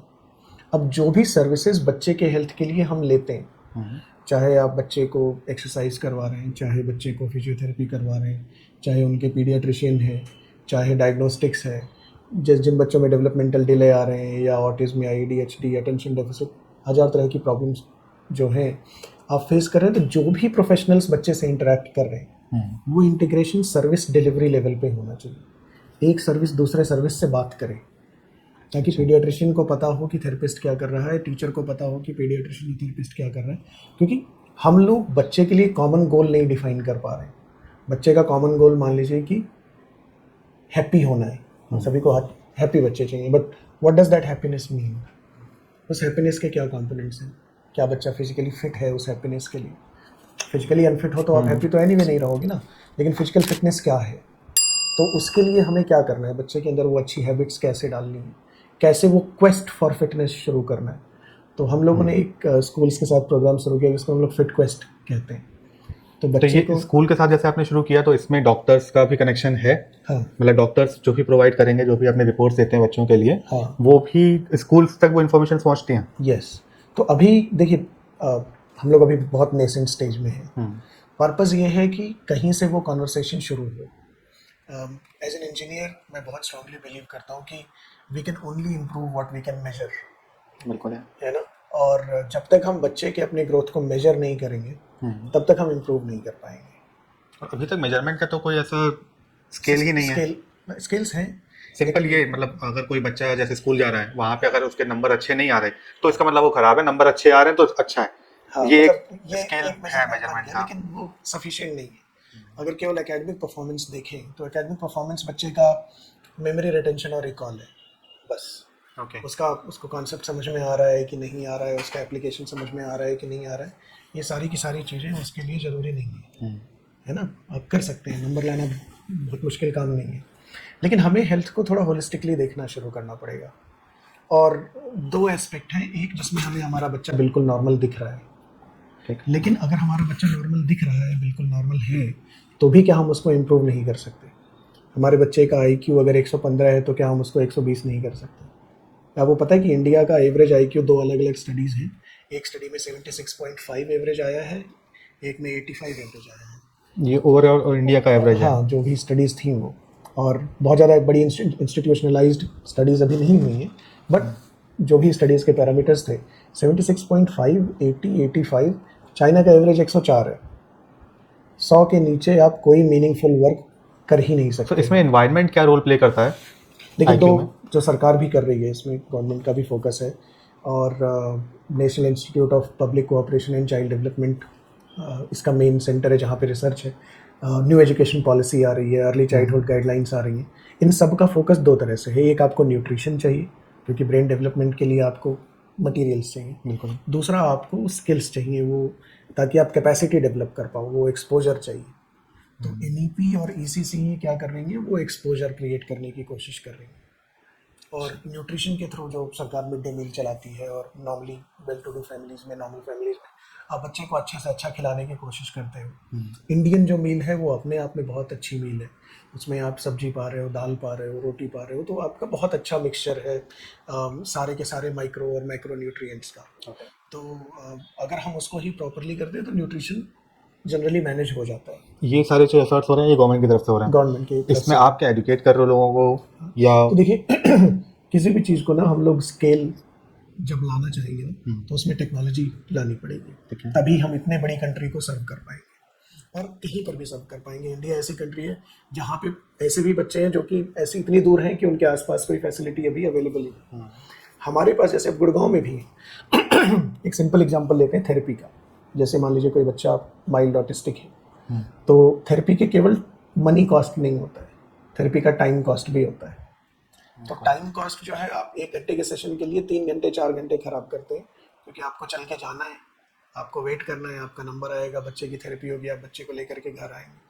तो आपका बेसिकली जो बच्चों को लोग पेरेंट्स थेरेपी करा रहे हैं, वो लोग आधा आधा दिन इसी को दे रहे हैं एक सेशन के लिए। हमें वो टेक्नोलॉजीज डेवलप करनी है ताकि वो पेरेंट्स उन चीज़ों को घर पे कर पाए, अच्छा। सुपरवाइज्ड गाइडेंस में, एक्सपर्ट के गाइडेंस में, ताकि अब जैसे स्पीच थेरेपी है। और अच्छी बात क्या है ना कि हम अगर पेरेंट को एम्पावर कर देंगे तो वो कभी भी थेरेपी कर पाएगा, अपने आप घर पे कर सकता अपने है। आप घर पे कर पाएगा। वो जब छुट्टी पे है, वेकेशन पे है, तब कर पाएगा, शादी के लिए गया हुआ है तब कर पाएगा, त्यौहार पे है कर पाएगा, और वो तब कर पाएगा जब बच्चा रिस्पॉन्ड कर रहा है। अब जरूरी नहीं है कि वो प्रोफेशनल के लेवल की थेरेपी कर पाए, है ना, तो प्रोफेशनल का गाइडेंस बहुत जरूरी है, but there are things that the parent can do at home. तो डीप कनेक्शन में हम लोग क्या कर रहे हैं कि हम लोग वो मेथडोलॉजी पहले डेवलप कर रहे हैं। ओके। एग्जिस्टिंग जो रिसर्च और मेथड्स जो हैं उनको हम लोग प्रोडक्टाइज कैसे करें ताकि उस चीज़ को हम स्केल कर सकें, वो कर रहे हैं। ओके। साथ में हम नई मेथड्स डेवलप कर रहे हैं जो कि एक नॉवेल तरीका होगा बच्चे को डेवलप करने का, बच्चे को थेरेपी करने का। और फिर इन सारी की सारी सर्विसेज को हम लोग टेक्नोलॉजी के थ्रू इंटीग्रेट करेंगे ताकि आपको एक सिंगल ऐप में बच्चे के हेल्थ केयर की सारी सर्विसेज मिल जाएं, जिसमें सारी सर्विसेज आपस में इंटरेक्ट करें। आपका डाइटिशियन, आपके न्यूट्रिशन, आपके पीडियाट्रिशियन को पता हो कि बच्चा क्या खा रहा है, उससे उसको क्या कम या ज़्यादा हो सकता है। तो इसमें क्या रेगुलर चेक्स भी करने होंगे? चेकअप्स देखिए, कराने होंगे डाइटिशियन, न्यूट्रिशंस एंड पीडियाट्रिशियन के साथ में? अगेन हम लोग, अगर मैं कह दूँ ना कि हाँ, तो उसमें यह है कि सेंटर कहाँ होगा, कहाँ से एक्सेस करेंगे सर्विस। तो सर्विस को पहले मुझे डेमोक्रेटाइज करना होगा, सर्विस को पहले मुझे आपके हाथ में देना होगा ताकि आपका दिन डिस्टर्ब ना हो। क्योंकि आप किसी चीज़ को तब करेंगे जब वो कन्वीनियंट होगी। बिल्कुल है। तो अगर आप ज़्यादा एक्स्ट्रा एफर्ट्स देने होंगे तो फिर शायद हाँ, और नॉर्मल जैसे चल रहा है फिर वही फिर आप process बहुत चलता है। मोटिवेटेड है ना, तो 1-2 दिन आप कर लेंगे, 1 महीना कर लेंगे। सीवियरली ऑटिस्टिक बच्चे जिसको मतलब लाइफ लॉन्ग थेरेपी चाहिए, वहाँ पेरेंट्स 1-2 साल के रिग्रेस थेरेपी के बाद गिव अप कर देते हैं, जबकि उन्हें पता है कि इसकी थेरेपी छोड़ने से तो हम बर्बाद हो जाएंगे। क्यों? क्योंकि वो कन्वीनियंट नहीं, वो एम्पावर्ड नहीं, उनको एम्पावर करना है। सिमिलरली हर बच्चे को, जैसे नॉर्मल बच्चा है, बिल्कुल आपको उसका IQ डेवलप करना है, अब कहें कि वो वाला सेंटर है, वहाँ चले जाओ, वहाँ पे करते हैं, या चेस खेल लो, या म्यूजिक सीख लो, या फिजिकल एक्सरसाइजेस करो, जो भी करो, हर चीज़ में, क्योंकि आपको लेके जाना है, तो बच्चा डिपेंडेंट आपके टाइम पे भी वो है, एफर्ट्स लगेंगे वहाँ पे। वही। और एक क्लास जरूरी नहीं है कि दूसरी क्लास के बगल में ही हो। तो how can we make sure कि ये सारी की सारी इन्फॉर्मेशन, ये सारी की सारी टूलिंग एक जगह आपके लिए अवेलेबल हो। अब आप सोचेंगे कि इतनी सारी चीज़ कैसे होगी, तो वन एट ए टाइम। अभी हम लोग सिर्फ डेवलपमेंटल डोमेन पे फोकस कर रहे हैं। डेवलपमेंटल डोमेन में डिटेक्शन सबसे बड़ी चीज़ है। अगर कोई भी डेवलपमेंट डिले होता है, क्या हम टाइम से डिटेक्ट कर पा रहे हैं? अब अभी उसको डिटेक्ट करने का तरीका क्या है? या तो बच्चे में साफ दिख जाए कि 15 महीने का हो गया, अभी खड़ा नहीं हो रहा है। लेकिन अगर नहीं दिख रहा है तो क्या हम पीडियाट्रिशियंस को, पेरेंट्स को, टीचर्स को, बेसिकली सबको इसका इतना डेमोक्रेटाइज कर दें, सभी को पता हो गया, यार ये लो, ये ऐप खोलो, चेक कर लो आपके बच्चे के गोल्स क्या हैं। तो आपने एक तरह से मेजरमेंट स्केल्स बना दी बच्चों के लिए कि अगर बच्चा इस एज पे है तो उसको क्या क्या चीज़ें आनी चाहिए, वो क्या क्या चीज़ें कर ले, तो फिर लगता है कि हाँ डेवलपमेंट गोल वाइज वो सही चल रहा है। आप 1 मिनट का बच्चे का वीडियो अपलोड करो, ओके, और आपको मिल जाए बच्चे की रिपोर्ट कि मेरा बच्चा इतना डेवलप, ये 1 मिनट की वीडियो बना करके उसकी डेवलपमेंट रिपोर्ट आ सकती है। हाँ, तो जैसे आपके नेचुरल एनवायरनमेंट, बच्चा खेल रहा है, खा रहा है, बोल रहा है, जंप कर रहा है, खेल रहा है, आपने वीडियो 1 मिनट की बनाई, अपलोड की, आपको पता चल गया मेरे बच्चे के करंट डेवलपमेंट लेवल्स ये हैं। तो उस लेवल की टेक्नोलॉजी हम लोग डेवलप कर रहे हैं, जो कि हम पेरेंट्स को ऐप के थ्रू देना चाहते हैं एट ए कॉस्ट जो कि हम लोग बार बार करना चाहें, है ना। बच्चे का बर्थडे, दिवाली है, जैसे साल में 2 बार डीवर्मिंग होती है कि बच्चों को साल में 2 बार हमें पेट के कीड़े की दवा पिलानी है। ओके, आपका वैक्सीनेशन का कैलेंडर है कि 3 साल की एज में, 6 महीने की एज में, 3 महीने की एज में, 5 साल की एज में ये एक वैक्सीन लगना है। तो हमको फिक्स कर लेना है कि इस दिन हमको टेस्ट करना है बच्चे को। सिंपल। 2 साल की एज तक हर 3 महीने में बच्चा नया बच्चा होता है, क्योंकि वो इतनी चीज़ें सीख रहा है। 2 से 6 के साल में हर 6 महीने में बच्चा नया होता है, क्योंकि हर 6 महीने में वो नई चीज़ सीख रहा है। 6 साल के बाद हर साल वो नया बच्चा होता है, क्योंकि हर साल वो नया सीख रहा है। और ये आदत हमें लगातार बनाए रखनी है। क्यों? शुरू में हमें फिजिकल फीचर्स दिखाई देते हैं। होता क्या है ना, पेरेंट्स 5 साल तक आते आते बच्चे के ऊपर गिव अप कर देते हैं पहले 5 साल हर माँ बाप अपने बच्चे को जीनियस, सबसे बढ़िया, सारी सब कुछ करना चाहता है। बिल्कुल है। 5-6 साल की एज तक आते आते जब पहली बार स्कूल से या रिश्तेदारों से अगल बगल से फीडबैक मिलना शुरू होता है ना बच्चे का, तो आप थोड़ा एक्स्ट्रा ट्राई करते हो कि नहीं नहीं ये सही करा लेंगे। 6वीं-7वीं तक आकर के 6-7 साल की एज तक आते आते तो हमारा तो ऐसा ही है बच्चा। तो जो मिनिमम वाला माइंड सेट है ना वो हमें चेंज करना है। हर चीज़ इंप्रूव की जा सकती है, बच्चे की मेमोरी इंप्रूव की जा सकती है, बच्चे का IQ इंप्रूव किया जा सकता है, बच्चे का जनरल फिटनेस इंप्रूव किया जा सकता है, बच्चे को अगर डेवलपमेंटल डिले डिसऑर्डर है तो उसकी स्थिति इंप्रूव की जा सकती है। बस हमें मेहनत करनी पड़ेगी। मेहनत का कोई और उसको पैदा किया है तो करो मेहनत, नहीं है। उसका कोई चारा तो है। क्या ये कोई पर्टिकुलर एज है जिस पे आप फोकस कर रहे हो, फॉर एग्जांपल 6 साल 10 साल के बच्चे, या फिर कोई क्या है, कहाँ से कहाँ तक की देखिए चीज़ें? क्योंकि बहुत अर्ली चाइल्डहुड के लिए बहुत सारी इन्फॉर्मेशन अवेलेबल है और नया बच्चा पैदा होता है तो पेरेंट्स थोड़ा एक्स्ट्रा ज़्यादा aware खोजते होते हैं। हैं, बिल्कुल।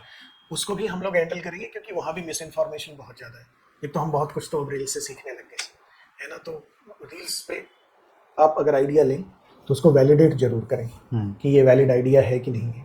दूसरा, प्रोफेशनल्स, प्योर साइंस जो कि वैलिडेटेड हो, जो ट्रेडिशनल नॉलेज भी है हमारी, उसमें बहुत सारी नॉलेज हमारी वैलिडेटेड नॉलेज है, उसको आप यूज़ करिए ताकि आप बिल्कुल रिस्क नहीं लेना है बच्चे के साथ। अब आजकल पेरेंट्स एक या 2 बच्चे पैदा कर रहे हैं है ना, अब तो बहुत लोग एक ही बच्चा पैदा कर रहे हैं, तो आप एक बच्चे के साथ तो रिस्क लीजिए ही मत। आपने एक पैदा किया उसको सोना बनाइए है ना। और तो जो पूरा डीप कनेक्शन का इकोसिस्टम निकल के आएगा जिसमें ये सारी की सारी सर्विसेज पेरेंट्स को, प्रोफेशनल्स को, टीचर्स को, सबको अवेलेबल होंगे।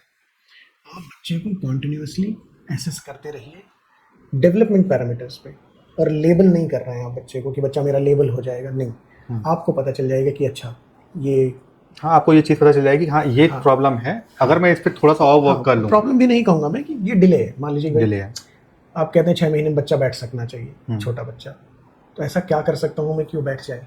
हो सकता है अपने आप ही बैठ जाए। तो कई बार ये होता है कि 6 महीने में बैठा, चलो 8 महीने में कर लेगा, 10 महीने में कर लेगा, क्या कोई बात मालिश कर सकते हैं, क्या एक्सरसाइज कर सकते हैं, भाई खेल तो रहे ही हो आप बच्चे के साथ, नहीं। सही खेलो। 10 मिनट सही निकाल करके अगर आप सही एक्टिविटी बच्चे के साथ कर लोगे तो बच्चे के ब्रेन डेवलपमेंट, बॉडी डेवलपमेंट दोनों पे असर पड़ेगा।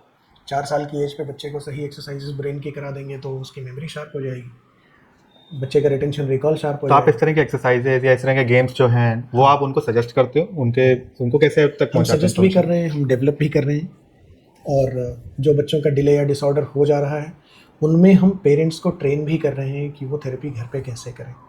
और पर्पज़ ये है कि वो जो घर पे कर रहे हैं वो सिखाने के लिए there should be automated apps, कि आप ऐप पे अपने बच्चे की डेवलपमेंट जर्नी को मैप कर पाओ ताकि आप कहीं पर भी हो आप चला पाओ। चाचा, नाना, दादा, दादी, बुआ, फूफा, सबको ट्रेन कर दो। कोई भी चला दो। अपने बच्चे को भी करो, दूसरे के बच्चे को भी एक करो। तरीका हो गया, उन्होंने अपने बच्चे को एग्जामिन किया, एक तरह की वीडियो बना करके आपके साथ में शेयर कर दी और रिपोर्ट्स भी आ गई। हाँ। अब उनको कुछ प्रॉब्लम्स लगी या कुछ लगा कि हाँ ये चीज़ें डिले हैं, तो उनको पास में एक्सरसाइजेस जो करनी है वो भी मिल गई, बट फिर भी बहुत ज़्यादा इंप्रूवमेंट अगर उनको नहीं दिख रहा, तो क्या वो आपसे डायरेक्टली कनेक्ट करते हैं या फिर पेडिट्रिशियंस को दिखाते हैं? क्या प्रोसेस उसके बाद का? अब आपके पास सारे ऑप्शन हैं। आपको अगर एक रिपोर्ट दिखती है कि ठीक है मेरे बच्चे को फिजिकल फाइन मोटर, मान लीजिए जैसे ना 8 साल तक हम अपने बच्चे को अपने हाथ से जूते का फीता नहीं बांधने देते है ना, चल जल्दी जल्दी में मैं बांध देती हूँ, मम्मी सब तुम बैठो, मैं स्कूल जाना है मैं बांध देती हूँ। तो उससे क्या हो रहा है, धीरे धीरे बच्चों के फाइन मोटर स्किल्स डिले हो जाते हैं। अच्छा। तो बच्चे के फाइन मोटर स्किल्स अगर मुझे पता चल गया कि डिले हो गए हैं तो क्या एक्सरसाइजेज हैं करनी है। आप खुद अगर नहीं कर पा रहे हैं किसी कारण से, स्कूल में करवाइए। स्कूल में नहीं करवा पा रहे हैं तो हमारे जैसे चाइल्ड डेवलपमेंट सेंटर्स हैं, एक हमारा देहरादून में सेंटर है, एक गुड़गांव में सेंटर है। या आप हमें ऑनलाइन कनेक्ट करिए, हम आपको ऑनलाइन ट्रेन कर देंगे कि ये बैठ करके करवाइए। तो इस तरह के डेवलपमेंट सेंटर्स आप अलग अलग सिटीज में ओपन कर रहे हो, ताकि वो बच्चे आपके पास अगर कोई इस तरह की इन्फॉर्मेशन चाहें या कोई एक्सरसाइज जो वो नहीं कर पा रहे तो वो आपके पास भी आकर के रेफर कर सकते हैं। तो देहरादून में हमारा सेंटर ऑलरेडी है, गुड़गांव में हमारा सेंटर ऑलरेडी है, लखनऊ, हैदराबाद, जयपुर, रांची, ओके, 4 सेंटर हम लोग और अगले साल में खोलने वाले हैं। Great, wonderful. तो और जब तक सेंटर्स नहीं खुल रहे तब तक आपके पास में ऑनलाइन कनेक्ट करने के ऑप्शंस हैं? हाँ, तो हमारी वेबसाइट के थ्रू deepconnection.life या हमारे इंस्टाग्राम के थ्रू या हमारे डायरेक्ट कॉन्टैक्ट नंबर्स के थ्रू। ओके। तो पेरेंट्स रीच आउट कर रहे हैं। इस समय हम लोग ऑलमोस्ट 1000 बच्चों को एसेस कर चुके हैं हम लोग स्कूल्स के साथ देहरादून में, और हमारा टारगेट इस साल का 5000 बच्चों का है। और नॉर्मल हमारे डे टू डे प्रोग्राम्स में जिसमें हम पेरेंट्स को या तो थेरेपी सिखा रहे हैं, बच्चों को थेरेपी दे रहे हैं, या हम पेरेंट्स को सिखा रहे हैं कि अपने बच्चों को कैसे डेवलप करें, उस केस में हमारे पास ऑलरेडी 100 के ऊपर पेरेंट्स हैं जो कि रेगुलरली कर रहे हैं ये चीज़, वो एक्सरसाइजेस कर रहे हैं, जो भी डिलेज हैं उनके ऊपर वर्क कर रहे हैं। कर रहे हैं। वंडरफुल, बहुत अच्छा स्टार्टअप है, बहुत अच्छा पर्पस के साथ आप काम कर रहे हो उस पर। आई एम श्योर जिस पर्पस के साथ आप जुड़े हुए हो ना, ये आज की जनरेशन में इनफैक्ट मैं इस जनरेशन को मोबाइल वाले जनरेशन कहता हूँ। जितना मेरे बेटों के साथ, बच्चों के साथ भी देखा है और बाकी बच्चों के साथ भी देखा है, वो मोबाइल से ज़्यादा कुछ सीख रहे हैं बजाय अपने सोशल कनेक्शंस में या फिर आसपास के लोगों से। उसके लिए शायद इस तरह के कॉज पे वर्क करना कहीं ना कहीं दिखता है, शायद नहीं पता चल पाता कि वो कौन से कॉजेज, कौन से डिलेज पे वो है अभी, उनके एज के हिसाब से किस डिले पे है वो नहीं पता चल पाता। उसके ऊपर आप वर्क कर रहे हो, आई एम श्योर बहुत ही नोबल कॉज है, एंड जो भी आपका टारगेट है उसको लेकर के चलोगे। थैंक यू। और हमें इस एफर्ट से ना we will end up creating a high IQ high EQ society. तो high IQ high EQ society में हर कोई आगे बढ़ पाएगा और हर कोई एक दूसरे के लिए, मतलब वो सोसाइटी वाली पूरा feeling कम्युनिटी आएगी। बढ़ जाएगी हाँ, इसमें। We need more empathy in world. क्या बात है, बहुत मज़ा आया आपके साथ में डिस्कशंस करके। इतने अच्छे स्टार्टअप पे आप वर्क कर रहे हो, कॉज बहुत बढ़िया है, मुझे ये देख कर मज़ा आया। और I wish you all the best कि सेंटर्स पूरे देश में बहुत जल्दी बढ़े, बहुत आगे तक लेके जाएं, और जितने भी लोग यहाँ पे देख रहे हैं, सुन रहे हैं, उनके बच्चों तक ये सर्विसेज पहुँच सकें। Thank you. Thank you so much for joining us. Thank you.